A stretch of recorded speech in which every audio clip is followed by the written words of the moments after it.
Hi there, welcome to my YouTube channel. This is Tina from tinahills.com, and today I will talk to you about how to make moon water for your sun, moon ascendant, of course, and also how to make moon water, say, for your career or for your relationships.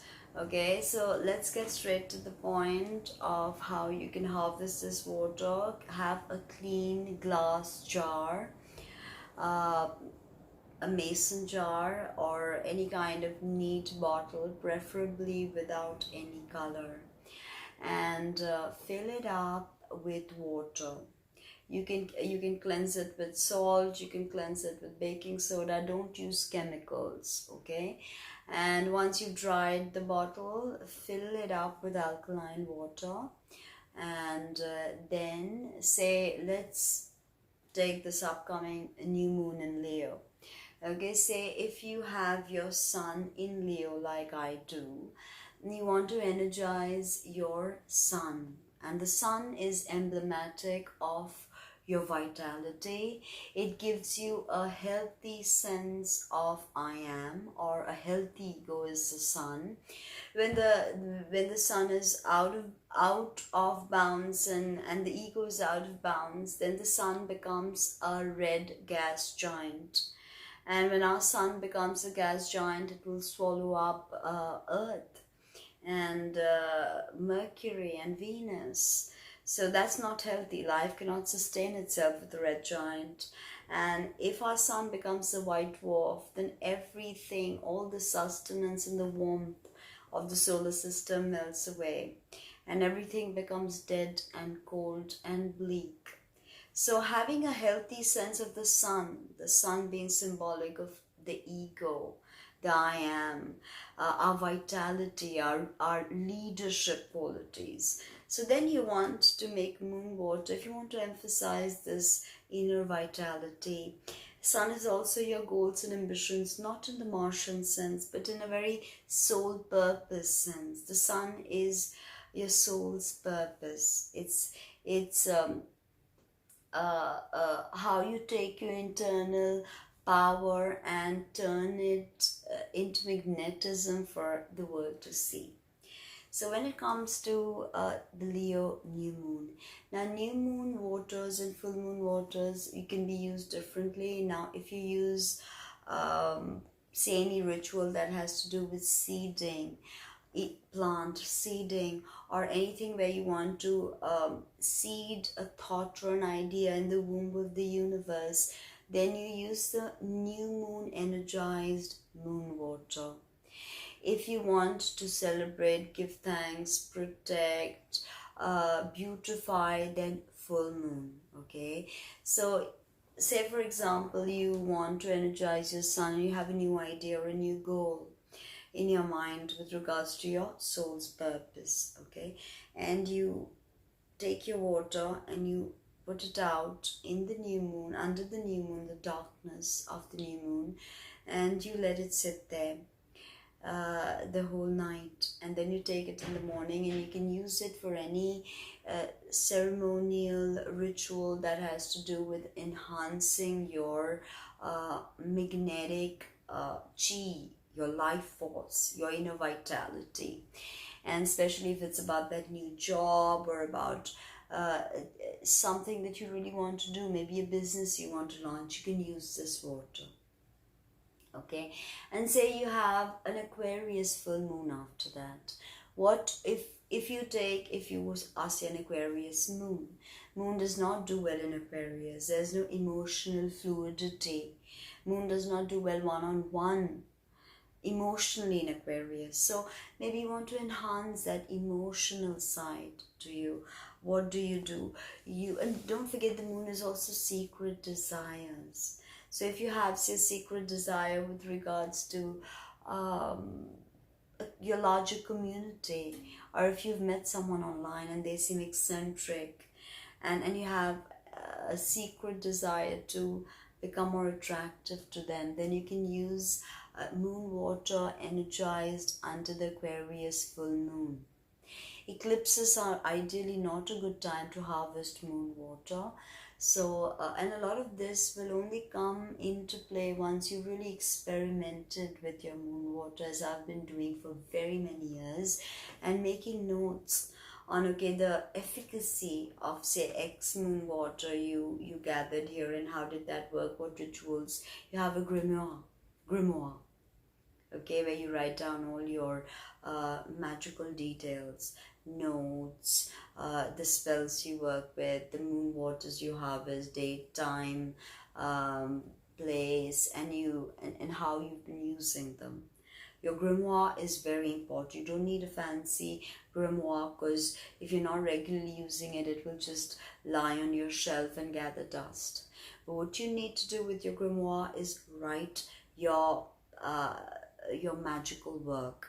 Make a note of everything that you think is important to you in your journey as a witch or as a healer. It's very important to keep your grimoire, and also to write uh, about your crystals and your moon water and your salts and everything in them. Okay, that's like your one go-to book, one exclusive go-to book that you just need to open up, and where you stand in your mystical journey.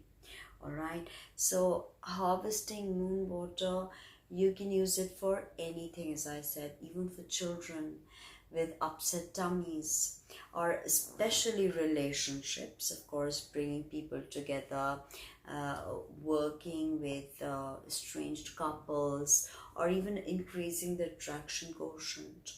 Even things like stomach upset. Don't forget the moon rules the breast and the stomach. So moon water is actually very healing when it comes to stomach ailments. But you've got to know how to harvest this moon water, and then of course energize it with frequency and mantras and switch words if you know how to. So once you start working, and you don't need to be Aries to harvest a full moon, Aries full moon water. You have Aries somewhere in your chart. For me, Aries is my 8th house of death, rebirth, taxes. So say for instance, I have a court case that deals with my spouse's inheritance, and I harvest this Aries moon water, and I apply it, to drink it, or however you want to use it, or sprinkle it right before going to court. Then that energy really multiplies and aids me in getting what I desire from the universe. Okay, 8th house, also house of death. So if say for instance, I've been very traumatized by the death of someone, and I work with healing moon water, which has been harvested under an Aries new moon or a full moon, depending of course on the particular magic work that you intend to do. Full moons are great with releases. The new moons are always great with seeding. If you understand the cycles of the moon, then you understand the female gestation cycle, the menstrual cycle. And if you're a farmer, if you do not understand the cycles of the moon, you will never harvest a crop successfully. Okay, it is as simple as that. Once you know and understand the lunar cycles, then you really understand a lot. Now, Western astrology emphasizes on the sun and its cycle and his cycles, but the moon is very important. In fact, Arabic astrology is based on the lunar calendar. So is Vedic astrology also emphasizes the moon tremendously. The moon can symbolize so much. And if you're working with, say for instance, you want to get pregnant, and there's a full moon in Cancer coming up, you want to bless your womb with this healing water that you create on that particular day. So you can write the frequency of the moon on it. You can energize it with any chant from anywhere. Okay, you can even say something simple as Isis, Ishtar, Diana, Hecate, Demeter, Kali, Inanna. All these are actually some form of the lunar goddess. Okay, talk about Diana, talk about Artemis. All of them are facets of this lunar energy. The sun is the electric energy, the moon exemplifies the magnetic energy. Without magnetism, the universe, there is no universe. Okay, it is a very, very fundamental principle of our reality. So harvesting water, and according to the experiments of Masaru Emoto, we know how water reacts to our thoughts, to our ideas. So Cancer full moons will be amazing for pregnancy, fertility, any kind of breast cancer or any kind of nodules in your breast you want to work through. Applying that water, drinking that water is very healing. With Leo being the sign of individuation, if you want to become an artist or an actor, you want to be the center of attention, having that Leo energized moon water will be very effective.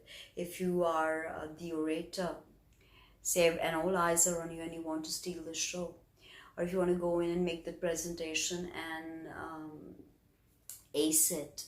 So Virgo is about healing.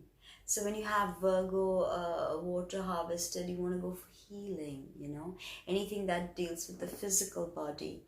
Virgo also rules the nervous system.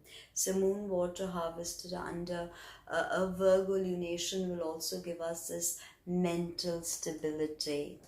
Of course, you can energize this moon water with switch words, frequencies, numbers, energy circles, Reiki, and so much more. Candle magic as well. You can sprinkle some moon water around your house for protection. You can call upon your ancestors with moon water. You can give moon water to your sick pets. Even if your pets are healthy, they will really respond to it beautifully. And plants, I cannot say enough how plants respond beautifully to lunar water, to moon water. And I've done this myself, tried it very many times, and I've been humbled every single time by the results. So try it out, harvest your moon water, energize it, put your psychic energy in it and use that water, and believe me, you will see magic. Leave me a comment below, subscribe, like, comment, visit my website www.tinaheals.com to check out the readings I offer, the spell work I offer, as well as my merchandise.